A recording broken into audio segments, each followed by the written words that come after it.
बिस्मिल्लाहिर्रहमानिर्रहीम अस्सलामुअलैकुम वरहमतुल्लाहि वबरकातुहू। उम्मीद है दोस्तों सब खैर व आफियत से होंगे। KST लर्निंग यूट्यूब चैनल पर आप सबको खुश आमदीद कहते हैं। दोस्तों आज के अपने इस वीडियो के अंदर मैं आप दोस्तों को CS403 डेटाबेस मैनेजमेंट सिस्टम की कंप्लीट मिड टर्म की प्रिपरेशन करवाऊँगा। ये वीडियो दोस्तों तमाम के तमाम स्टूडेंट्स के लिए इम्पोर्टेंट है, उन स्टूडेंट्स के लिए भी जिनकी विश ये है कि उन्होंने 100% मार्क्स गेन करने हैं, और ये वीडियो उन स्टूडेंट्स के लिए भी इम्पोर्टेंट है जो स्टूडेंट ये कहते हैं कि हमने 100% मार्क्स तो खैर गेन नहीं करने लेकिन अच्छे मार्क्स गेन करने हैं। सो ये वीडियो दोनों टाइप के स्टूडेंट्स के लिए इम्पोर्टेंट है। इसके अलावा ये वीडियो उन स्टूडेंट्स के लिए भी इम्पोर्टेंट है जो ये कहते हैं कि हमने सिर्फ जस्ट पासिंग मार्क्स गेन करने हैं, तो ये उनके लिए भी इम्पोर्टेंट रहेगी इंशाल्लाह। सो बढ़ते हैं वीडियो में। सबसे पहले दोस्तों अगर आपने अभी तक KST लर्निंग के ऑफिशियल चैनल को सब्सक्राइब नहीं किया तो फटाफट से सब्सक्राइब भी कर लीजिए और साथ साथ बने बेल के आइकन के ऊपर क्लिक करके ऑल नोटिफिकेशन ऑन कर दीजिए। और आपसे एक हम्बल रिक्वेस्ट है दोस्तों, हमारे इस चैनल को अपने दोस्तों तक जरूर शेयर किया करें और उन्हें ये बताया करें कि वर्चुअल यूनिवर्सिटी ऑफ पाकिस्तान के अंदर दूसरे नंबर पर सबसे ज़्यादा इंपॉर्टेंट चैनल IT की डिपार्टमेंट के अंदर, कंप्यूटर साइंस के डिपार्टमेंट के अंदर, सॉफ्टवेयर इंजीनियरिंग के डिपार्टमेंट के अंदर सबसे कमाल का अगर जो वर्चुअल यूनिवर्सिटी के ऑफिशियल चैनल के बाद अगर सबसे कमाल का कोई चैनल है तो वो KST लर्निंग का अपना ऑफिशियल चैनल है। सो अपने दोस्तों को ये बताया करें ताकि हर इंसान का फ़ायदा हो सके।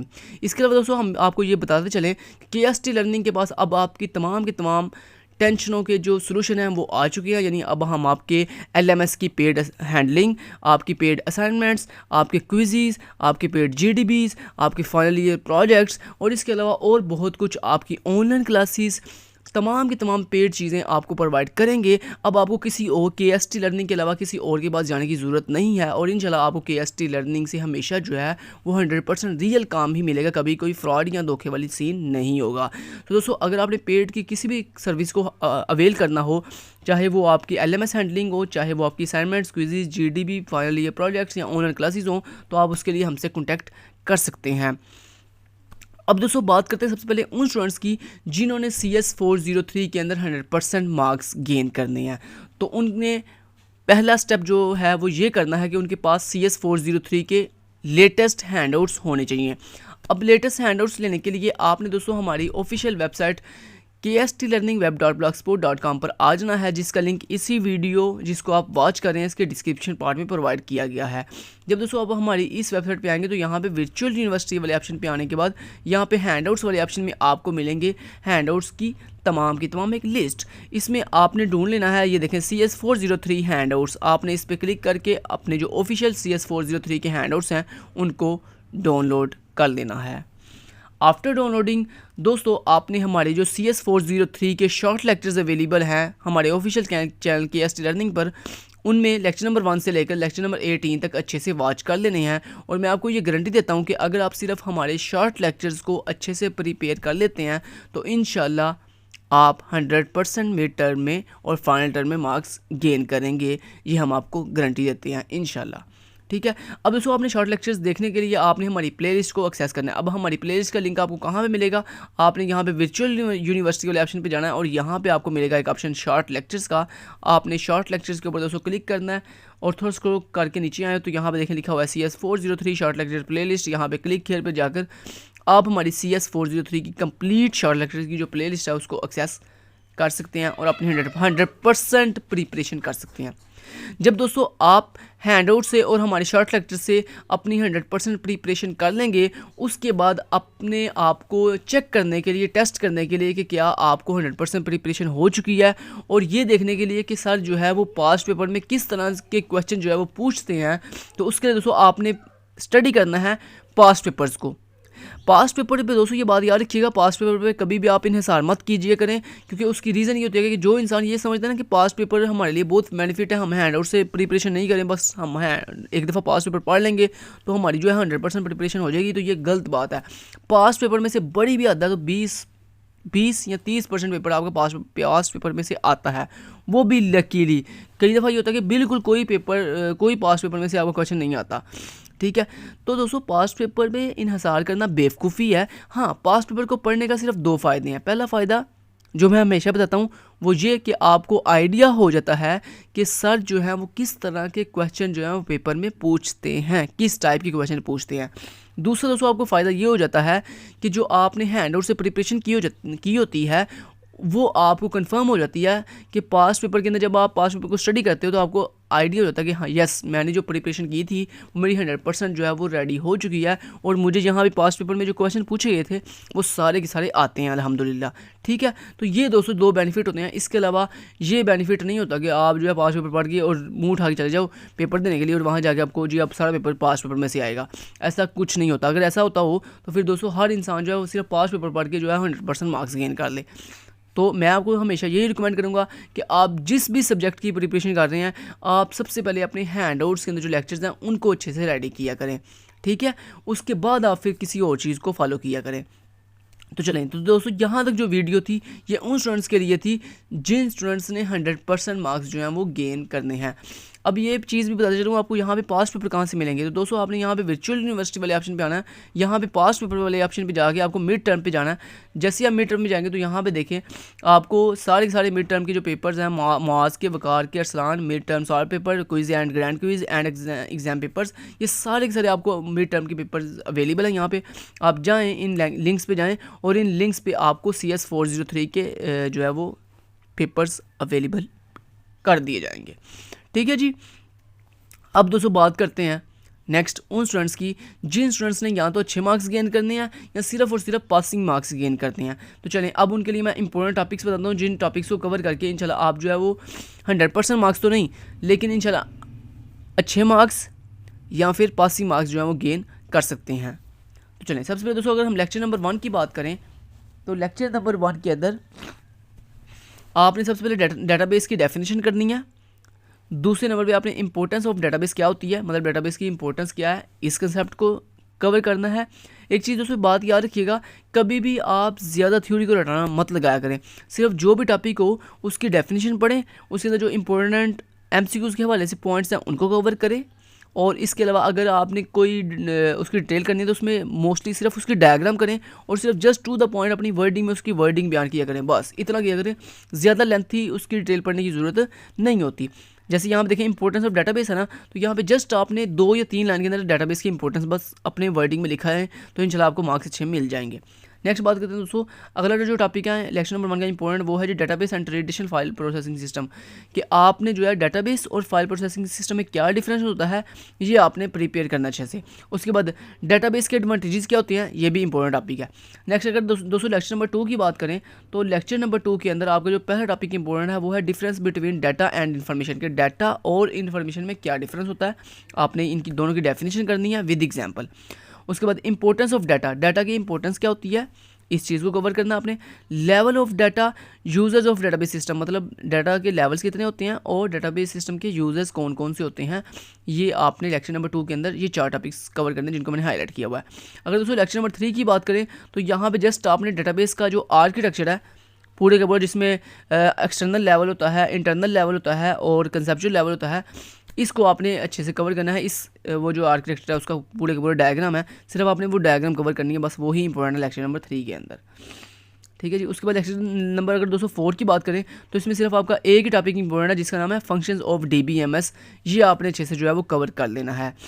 ठीक है, तो बार बार ये बात रिपीट कर रहा हूँ, यहाँ पे जो मैं इंपॉर्टेंट टॉपिक बता रहा हूँ ये सिर्फ उन स्टूडेंट्स के लिए हैं जिन्होंने अच्छे मार्क्स गेन करने हैं या पासिंग मार्क्स गेन करने हैं। जिन्होंने 100% मार्क्स गेन करने हैं वो मेरे तमाम के तमाम शॉर्ट लेक्चर जो हैं वो 18 के 18 अच्छे से वॉच करेंगे, कोई चीज़ स्किप नहीं करेंगे। नेक्स्ट दोस्तों अगर हम लेक्चर नंबर 5 की बात करें तो यहाँ पे जो पहला टॉपिक इंपॉर्टेंट है वो है डेटाबेस डेवलपमेंट प्रोसेस, मतलब हम अपनी डेटाबेस को डेवलप करने के लिए कौन सा प्रोसेस जो है वो यूज़ करते हैं ये आपने अच्छे से कवर करना है। उसके बाद हम अपनी डेटाबेस को डेवलप करने के लिए किन किन टूल्स का इस्तेमाल करते हैं उन टूल्स का आपको पता होना चाहिए।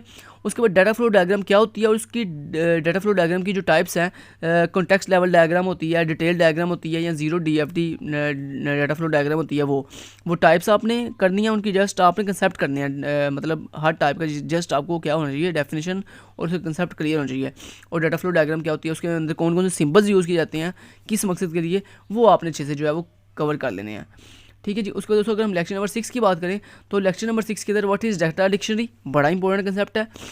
डेटाबेस डिज़ाइन फेज़ क्या होता है, ये आपने इसका कंसेप्ट सिर्फ कवर करना है। उसके बाद what is data model, data model की डेफिनेशन करनी है आपने, और टाइप्स ऑफ डाटा मॉडल्स की अच्छे से आपने प्रिपरेशन करनी है कि डाटा मॉडल की कौन कौन सी टाइप्स होती हैं, और उसके बाद टाइप्स ऑफ डाटाबेस डिज़ाइन कौन कौन सी होती हैं। तो ये दोनों टॉपिक बड़े इंपॉर्टेंट है। डाटा मॉडल की टाइप्स ये भी इंपॉर्टेंट है, और डाटाबेस डिज़ाइन की जो टाइप्स हैं वो भी इंपॉर्टेंट हैं। अगर दोस्तों हम लेक्चर नंबर 7 की बात करें तो यहाँ पे एंटिटी रिलेशनशिप डाटा मॉडल बहुत इंपॉर्टेंट कंसेप्ट है, आपने इसको अच्छे से कवर करना है, ठीक है जी। उसके बाद दी एंटिटी क्या होती है, इसकी डेफिनेशन करनी है। क्लासिफिकेशन ऑफ एंटिटी टाइप, ये आपने कंसेप्ट क्लियर करना है। एट्रीब्यूट क्या होते हैं और टाइप्स ऑफ एट्रीब्यूट कौन कौन से हैं, ये आपने 2 कंसेप्ट अच्छे से कवर करने हैं। लेक्चर नंबर 8 की बात करें तो यहाँ पे दोस्तों व्हाट इज़ एट्रीब्यूट्स, एट्रीब्यूट्स क्या होते हैं, आपने इसकी डेफिनेशन करनी है। और द कीज़ क्या होती हैं, और जितनी भी आपके पास डिफरेंट तरह टाइप्स ऑफ कीज़ होती हैं, प्राइमरी की होती है, सुपर की होती है, फॉरेन की होती है, वो सारी की सारी कीज़ की आपने डेफिनेशन करनी है, उनके नाम आपको याद होने चाहिए। लेक्चर नंबर अगर दोस्तों अगर 9 की बात करें तो व्हाट इज़ रिलेशनशिप क्या होता है, इसकी डेफिनेशन करनी है आपने, और उसके बाद टाइप्स ऑफ रिलेशनशिप के आपने अच्छे से उनके नाम याद करने हैं और अपनी वर्डिंग के अंदर उनकी डेफिनेशन करनी है आपने। लेक्चर नंबर अगर 10 की बात करें तो यहाँ पे roles in relationship, dependencies, enhancements in ER data model, और super type and sub type में क्या डिफरेंस होता है, ये आपने अच्छे से कवर करना है। तो ये 4 टॉपिक लेक्चर नंबर 10 के अंदर इंपॉर्टेंट है। अगर दोस्तों लेक्चर नंबर 11 की बात करें तो यहाँ पे आपकी जो टॉपिक्स इंपॉर्टेंट है वो है जी स्पेसिफाइंग कॉन्स्टेंट्स क्या होते हैं, कंप्लीटनेस कॉन्स्टेंट्स, डिसजॉइंट कॉन्स्टेंट और सब टाइप डिस्क्रिमिनेटर, इन तीनों का अच्छे से आपने जस्ट डेफिनेशन करनी है और इनकी जो डायग्राम है वो आपने रेडी करनी है। लेक्चर नंबर अगर 12 पे जाएँ तो यहाँ पे steps in the study system, ये आपने लेक्चर नंबर 12 और 13 चाहे छोड़ दें, ये इंपॉर्टेंट नहीं है। यहाँ पे सिर्फ लेक्चर नंबर 12 के अंदर एक स्टडी है, सॉरी एक केस स्टडी दी गई है दोस्तों, आपने सिर्फ उसको एक दफ़ा ओवरव्यू कर लेना है, क्योंकि ये आपकी लैंग्वेज के लिहाज से बड़ी इंपॉर्टेंट है केस स्टडी है। अच्छा एक बात याद रखिएगा, आपके पहले 11 लेक्चर में से एक लैंग्वेज आने के चांस है, मतलब 2 आपके लैंग्वेज आते हैं ना 5-5 नंबर के, तो एक 5 नंबर का लैंग्वेज दोस्तों आपके पहले जो 11 लेक्चर हैं इनमें से आने के चांस हैं, और जो दूसरा आपका लैंग्वेज आएगा ना वो आपके लेक्चर नंबर 14 से लेकर लेक्चर नंबर 18 इनमें से आने के चांस हैं। लेक्चर नंबर 12 और 13 छोड़ दें, इसको करने की ज़रूरत नहीं है। ये जस्ट मैंने लेक्चर नंबर 12 के अंदर जो कहना स्टडी ऑफ सिस्टम, ये जस्ट आपने रीड करना है, इसको करना नहीं है, ठीक है। लेक्चर नंबर 12 और 13 इंपॉर्टेंट नहीं है, इसको छोड़ दें। लेक्चर नंबर अगर 14 की बात करें तो यहाँ पे लेक्चर नंबर 14 से लेकर लेक्चर नंबर 18 तक इसमें से एक लैंग्वेज आने के चांस हैं इंशाल्लाह, जो मुझे लगता है, और जो दूसरा लैंग्वेज है वो पहले लेक्चर नंबर 1 से लेकर लेक्चर नंबर 11 में से आने के चांस हैं, ठीक है जी। उसके बाद लेक्चर नंबर 14 की दोस्तों बात करें, और एक और चीज़ यहाँ पे आपको इंपॉर्टेंट बता दूँ, लेक्चर नंबर 14 से लेकर लेक्चर नंबर 18 तक जो मुझे लगता है ना 2 लैंग्वेज आने के चांस हैं, उसमें से एक लैंग्वेज आपका आएगा ERD डाटा मॉडल की डायग्राम, कि आपको एक केस स्टडी दी जा सकती है, यहाँ तो आपको कहा जा सकता है एक केस स्टडी देकर कि इसकी DFD बनाओ, डाटा फ्लो डायग्राम बनाओ, मतलब एक डायग्राम वाला क्वेश्चन जरूर आएगा आपको लैंग्वेज के अंदर, ये मुझे इंशाल्लाह आइडिया है, और ये इंशाल्लाह उम्मीद है कि 90% ये चांस हैं कि आपका एक लैंग्वेज डायग्राम के ऊपर आएगा। यहाँ तो वो DFD डायग्राम कहेंगे बनाने के लिए, या वो आपको एंटिटी रिलेशनशिप डायग्राम कहेंगे बनाने के लिए, लेकिन ज़्यादा चांस ERD के हैं, एंटिटी रिलेशनशिप डायग्राम के, ठीक है।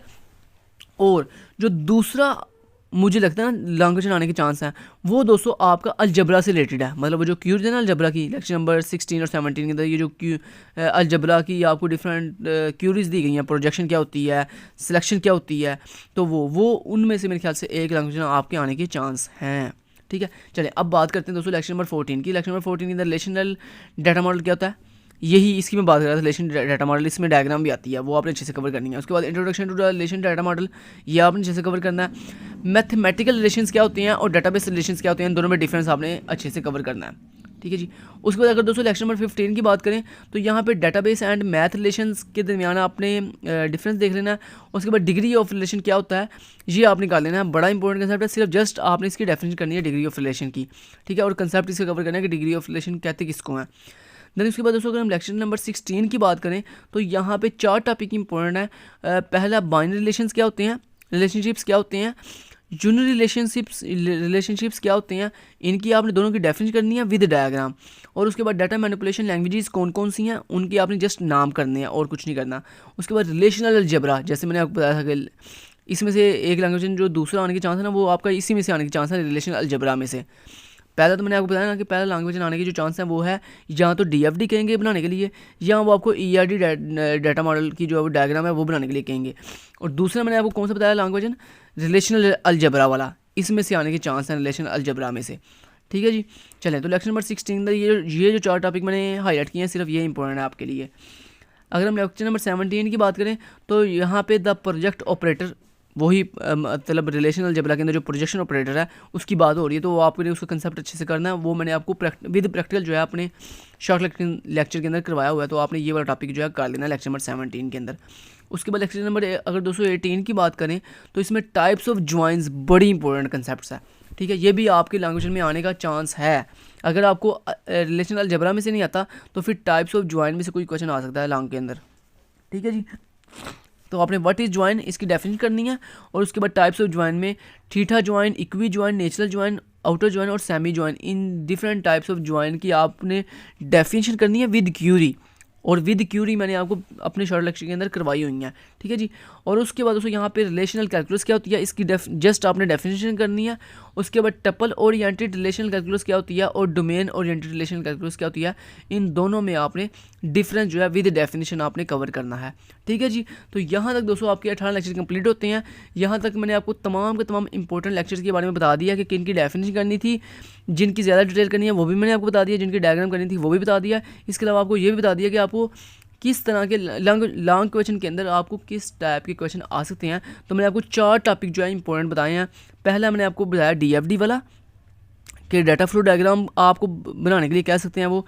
दूसरा मैंने आपको बताया इंपॉर्टेंट टॉपिक ERD वाला, एंटिटी रिलेशनशिप डायग्राम वाला, उसमें से आपको कह सकते हैं बनाने के लिए मतलब लॉन्ग क्वेश्चन आ सकता है। तीसरा मैंने आपको बताया रिलेशनल अलजबरा के अंदर कि रिलेशनल अलजबरा के अंदर कोई आपको प्रोजेक्शन का ऑपरेटर या इस तरह कोई ऑपरेटर जो है कह सकते हैं जो है वो क्रिएट करने के लिए, और उसके मतलब रिलेटेड पूछ सकते हैं। और चौथा मैंने आपको कौन सा बताया, टाइप्स ऑफ ज्वाइन के अंदर कोई भी टाइप्स आपसे मतलब विद क्यूरी जो है आपसे प्रैक्टिकल करवा सकते हैं वो। ठीक है जी। तो ये 4 इंपॉर्टेंट टॉपिक हैं लॉन्ग के लिहाज से, और बाकी जो टॉपिक जो मैंने हाईलाइट किए हैं वो आपके MCQs और शॉर्ट के लिहाज से जो है वो बहुत इंपॉर्टेंट है। Thank you so much. Till then guys, take care, अल्लाह हाफिज़।